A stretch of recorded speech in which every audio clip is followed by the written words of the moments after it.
Put yourself in this situation. You're a military commander facing the greatest crisis of your career.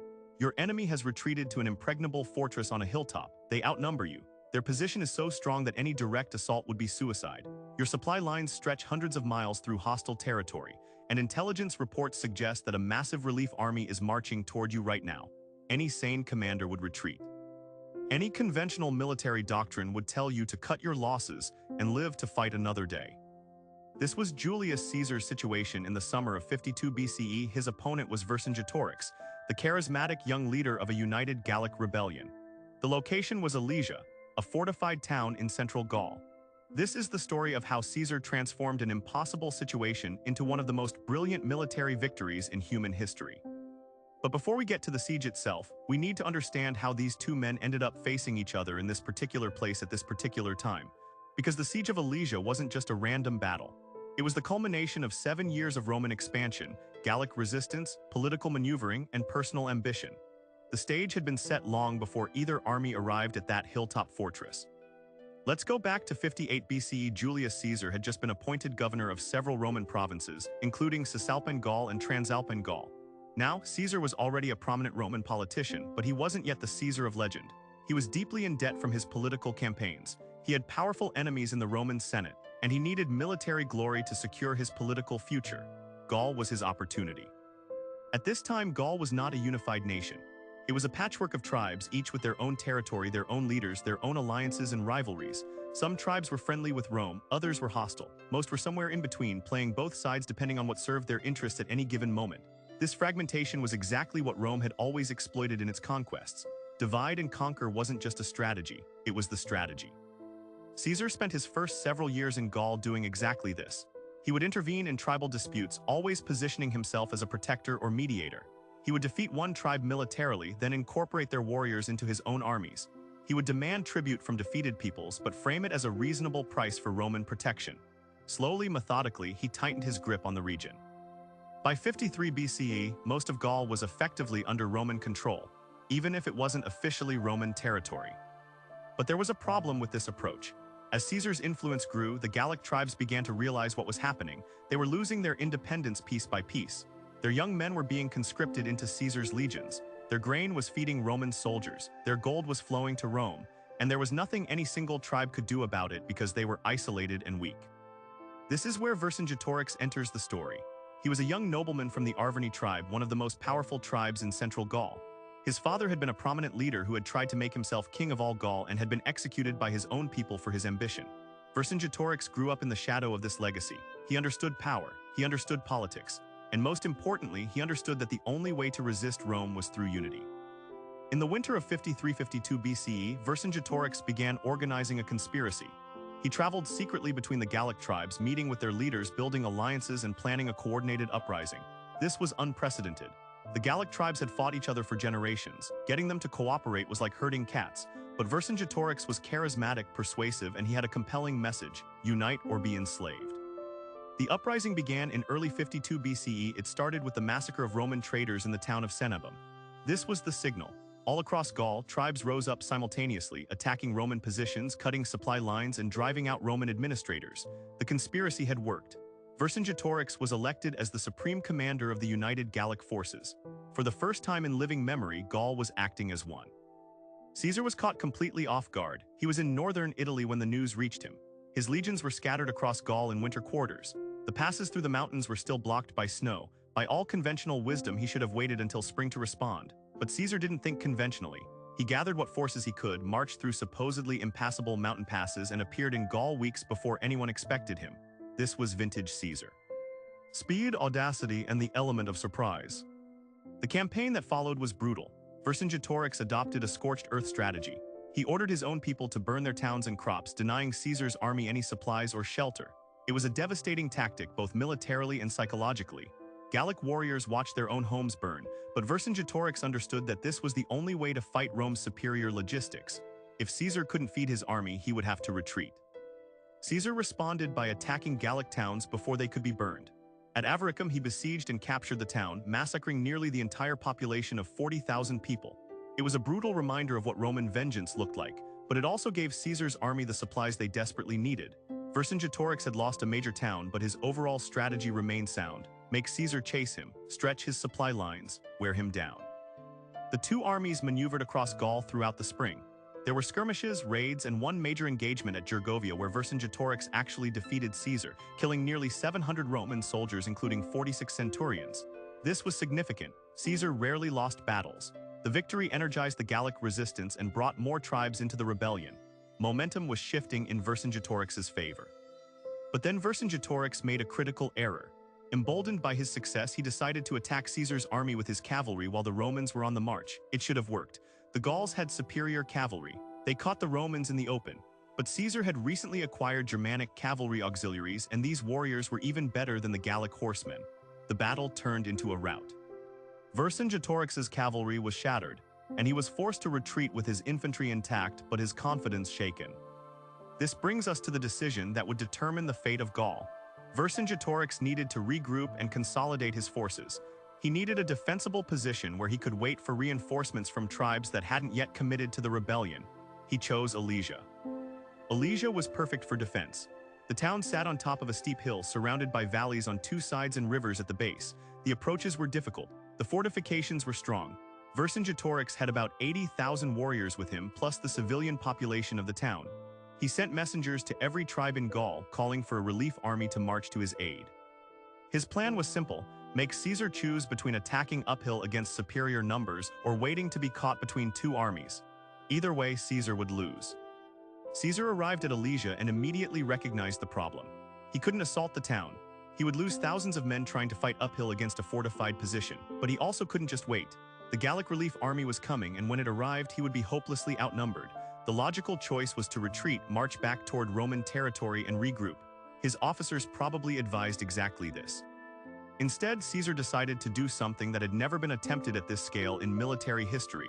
He would build two sets of fortifications, one facing inward to contain Vercingetorix, one facing outward to defend against the relief army. He would put his army in the middle and dare both Gallic forces to attack him. Think about how insane this sounds. Caesar had roughly 60,000 soldiers. He was going to build fortifications that encircled an entire hillside and town, a perimeter of about 18 kilometers. And then he was going to build a second perimeter around that, even longer, about 21 kilometers, all while under constant harassment from Gallic raiding parties. All while knowing that a massive enemy army was marching toward him, all deep in enemy territory with questionable supply lines. But Caesar saw what his officers didn't see. He saw that Vercingetorix had made himself a prisoner of his own defensive position. Yes, Alesia was highly defensible, but that meant Vercingetorix couldn't leave without abandoning his strategic advantage, and Caesar understood logistics. 80,000 warriors plus civilians meant tens of thousands of mouths to feed. How long could their supplies last? A few weeks, maybe a month. If Caesar could contain them and hold off the relief army, Vercingetorix would be forced to surrender or starve. The construction began immediately. Caesar's legions were famous for their engineering capabilities, and this project would push them to their limits. They dug trenches. They built walls from earth and timber, 2 stories tall with watchtowers and patrol platforms. They dug additional trenches and filled them with sharpened stakes. They created hidden pits with spikes at the bottom, camouflaged with brush. They diverted streams to create water obstacles. The inner fortification, called the circumvallation, was designed to keep Vercingetorix in. The outer fortification, called the contravallation, was designed to keep the relief army out. Vercingetorix tried to stop the construction. He sent out raiding parties to attack the workers, but Roman infantry was disciplined and well-trained. They would form defensive positions, repel the attacks, and return to building. Day after day, the walls grew longer and stronger. Vercingetorix watched from his hilltop fortress as his tactical advantage was systematically dismantled. He was no longer the one choosing the terms of battle. Caesar had seized the initiative. After several weeks of construction, the fortifications were complete. Caesar's army now sat in a fortified corridor between 2 walls, waiting. Inside Alesia, the situation was deteriorating. Food supplies were running low. Vercingetorix made the difficult decision to expel the civilians from the town, hoping they could pass through Caesar's lines and escape. Caesar refused to let them through. They were trapped between the town walls and the Roman fortifications, slowly starving. It was cruel, but it served Caesar's purpose. Every mouth to feed inside Alesia brought Vercingetorix closer to surrender. Then on the horizon, dust clouds appeared. The Gallic relief army had arrived, and it was enormous. Ancient sources claim it numbered 250,000 warriors, though modern historians suspect this is an exaggeration. Even if we cut that number in half, it was still a massive force, probably 3 or 4 times larger than Caesar's army. The Gauls had answered Vercingetorix's call. Nearly every tribe in Gaul had sent warriors. This was the largest Gallic army ever assembled. The relief army set up camp outside Caesar's fortifications and prepared for battle. Inside Alesia, Vercingetorix's warriors saw their countrymen arrive and their morale soared. They had held out, help had come. Now Caesar was the one who was trapped, caught between two massive armies. The tables had turned. On the first day of fighting, the Gallic relief army advanced with their cavalry in front. The Gallic cavalry had always been superior to Roman cavalry, and they knew it. Behind the cavalry, they positioned lines of archers using the horsemen as mobile shields. It was a smart tactical formation. When the cavalry engaged, the archers could provide covering fire. When the cavalry retreated, the archers could punish any pursuing Romans. Caesar sent out his cavalry to meet them. But these weren't just Roman cavalry. Caesar had been recruiting Gallic cavalry for years, and he had recently received elite Germanic horsemen as auxiliaries. These Germanic warriors were fierce, skilled, and they had no love for the Gallic tribes. The cavalry battle raged all day across the plains outside the fortifications. Whenever the Romans gained ground, the Gallic cavalry would fall back into archer range, and the Romans would be hit by volleys of arrows. It was brutal, grinding combat with no clear victor. Meanwhile, inside Alesia, Vercingetorix prepared his warriors for a coordinated attack on the inner wall. If the relief army could break through from outside while Vercingetorix broke through from inside, Caesar's army would be crushed in the middle. But the timing had to be perfect. Vercingetorix waited for his opportunity, watching the cavalry battle unfold. Late in the day, Caesar's Germanic cavalry regrouped on a hillside. Then they charged downhill into the Gallic cavalry with devastating force.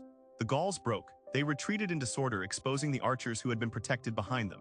The Roman cavalry reached the archer lines and slaughtered them. It was a complete reversal. The Gallic cavalry, which had dominated the field all day, was now in full retreat. Vercingetorix, seeing this, held his men back. The opportunity had passed. Both sides retired for the evening. The second day was quiet. Both armies were exhausted from the previous day's fighting. But that night, the Gauls launched a surprise attack. They had scouted Caesar's fortifications and identified weak points. The attack came from both directions simultaneously, from the relief army outside and from Vercingetorix inside, all focused on one section of the Roman line. The Romans were caught off guard but responded quickly. A young officer named Marcus Antonius commanded the section under attack. Caesar would later credit Antony's leadership with saving the line that night. Antony rallied his men, organized the defense, and called for reinforcements from other sections of the wall. Troops came running through the darkness, forming shield walls, pushing back against the Gallic assault. The fighting was chaotic and desperate. Hand-to-hand combat in the dark, men screaming, torches flickering, blood and mud everywhere. But the Roman line held. By dawn, the Gauls had withdrawn, having failed to breach the fortifications. Caesar recognized Antony's talent immediately. From that night forward, Antony would be one of Caesar's most trusted subordinates. This was another aspect of Caesar's genius. He knew how to identify capable men and promote them based on merit rather than aristocratic connections. It made his army more effective, and it built loyalty among his officers. On the third day, the Gauls prepared for an all-out assault. They had learned from their previous attempts. This time, they would attack along the entire length of Caesar's fortifications simultaneously, stretching the Romans as thin as possible. Then they would concentrate their forces at weak points and break through. It was the right strategy. Caesar's army was already outnumbered. If he had to defend everywhere at once, he couldn't defend anywhere effectively. The battle began with the Gallic relief army seizing some high ground outside the fortifications that had been lightly defended. From this elevated position, they could launch attacks downhill onto the Roman walls. Then the assault came from all directions. The relief army attacked the outer fortifications along their entire length. Inside Alesia, Vercingetorix threw his warriors against the inner fortifications. Caesar's army was now completely surrounded, fighting in every direction simultaneously. Caesar took personal command of his reserves. He moved constantly along the fortifications, watching for weak points, sending small groups of soldiers wherever the line was about to break. 500 men here to shore up a collapsing section, 300 men there to reinforce a gate under assault. He was micromanaging the entire battle, making hundreds of tactical decisions every hour. This was Caesar at his finest. Not planning from a tent miles away, but in the thick of it, seeing what needed to be done and doing it. But the Romans were being stretched too thin. Vercingetorix's cousin, a commander named Vercassivellaunus, led a force from the captured high ground and charged downhill into a weak section of the Roman wall. The attack was devastating. The Romans at that section couldn't hold. The wall was breached. Gallic warriors began pouring through the gap into the space between the two walls where Caesar's army was positioned. At the same time, seeing the breach, Vercingetorix committed everything he had to breaking through the inner wall. The Romans were now fighting for their lives on all sides. The situation was collapsing. Caesar's officers must have been preparing for evacuation orders. This was it. They were going to be overrun. Caesar saw the breach and made a series of rapid decisions. First, he personally rode along the fortifications, pulling men from sections that were under less pressure. It was a calculated risk. If the Gauls attacked those now weakened sections, they would break through there too. But Caesar had no choice. He needed every available soldier at the main breach. He gathered over 6,000 men and formed them into a massive shield wall directly in front of the breach. Their orders were simple: hold the line. Don't let another Gallic warrior through. The shield wall held, barely. The Gauls threw themselves against it repeatedly, but Roman discipline and training proved decisive. The legionaries locked their shields together and pushed back. But this was only buying time. The Gauls would eventually overwhelm them through sheer numbers. Caesar then took command of his remaining cavalry. They weren't useful for defending walls, so they had been held in reserve. Caesar led them to a different section of the outer fortification, one that was under attack but hadn't been breached yet. Then he did something extraordinary.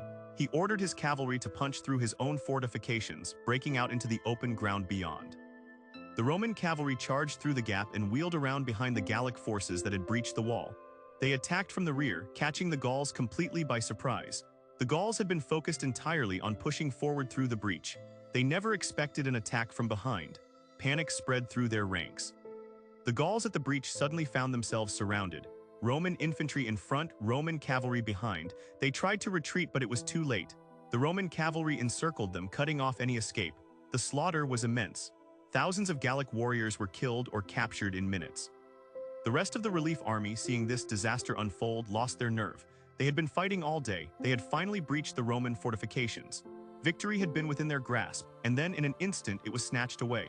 They didn't know that this cavalry charge was Caesar's last card, that he had nothing left in reserve.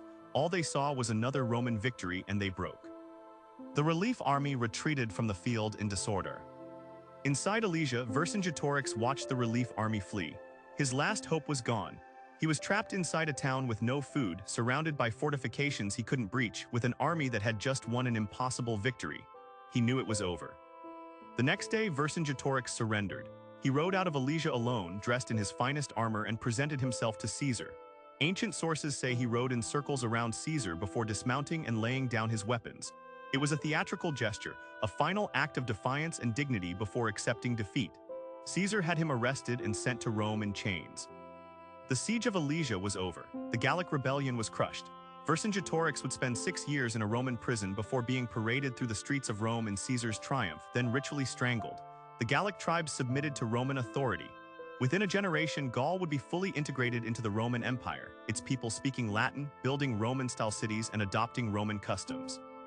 So what can we learn from this battle? What made Caesar's victory possible? It wasn't superior numbers. It wasn't better technology. It wasn't even better soldiers, though Roman discipline certainly helped. Caesar won because he understood something fundamental about warfare that his opponents didn't fully grasp. He understood that tactics and strategy exist at different levels. Vercingetorix was thinking tactically. He chose a strong defensive position. He called for reinforcements. He planned coordinated attacks. All of this was correct from a tactical perspective, but Caesar was thinking strategically. He looked at the entire situation and asked, "What is my opponent trying to accomplish? How can I make that impossible?" Vercingetorix wanted to use his defensive position and superior numbers to force Caesar into an unwinnable fight. Caesar's response was to change the nature of the fight entirely. By building the double fortifications, he transformed a mobile campaign into a siege. He turned Vercingetorix's strength into a weakness. The hilltop fortress became a prison. The large army became a logistical nightmare. This is what made Caesar one of history's greatest military minds. He didn't just react to situations, he reshaped them. He took the constraints he was given and turned them into opportunities. He was willing to take enormous risks, but they were calculated risks based on deep understanding of logistics, psychology, and human nature. The Siege of Alesia also demonstrates the importance of engineering in ancient warfare. Those fortifications weren't just walls. They were a complete defensive system, designed and built in weeks under combat conditions. Roman military engineering was arguably more important to their conquest than their famous infantry tactics. The ability to build roads, bridges, siege equipment, and fortifications gave Rome a decisive advantage over enemies who couldn't match their engineering capabilities. And finally, the battle shows us something about leadership. Caesar didn't win from a command tent. He was everywhere during the battle, making decisions, rallying troops, taking personal command of cavalry charges. His officers saw him sharing their danger, and it inspired them to fight harder. This wasn't reckless bravery. It was calculated leadership. Caesar understood that in desperate situations, soldiers need to see their commander with them, not behind them. The Siege of Alesia was the defining moment of Caesar's Gallic campaigns. It secured his reputation as a military genius. It gave him the wealth and veteran legions he would need for the civil war that was coming, and it changed the course of European history. Gaul became France, a Latin-speaking, Roman-influenced civilization that would shape Western culture for 2 millennia. But perhaps the most important lesson from Alesia is this: impossible situations aren't always impossible. Sometimes they just require impossible solutions. Caesar faced a problem that conventional military wisdom said couldn't be solved. So he threw out conventional wisdom and created something new. That's genius. Not following the rules better than everyone else, but knowing when to break them entirely.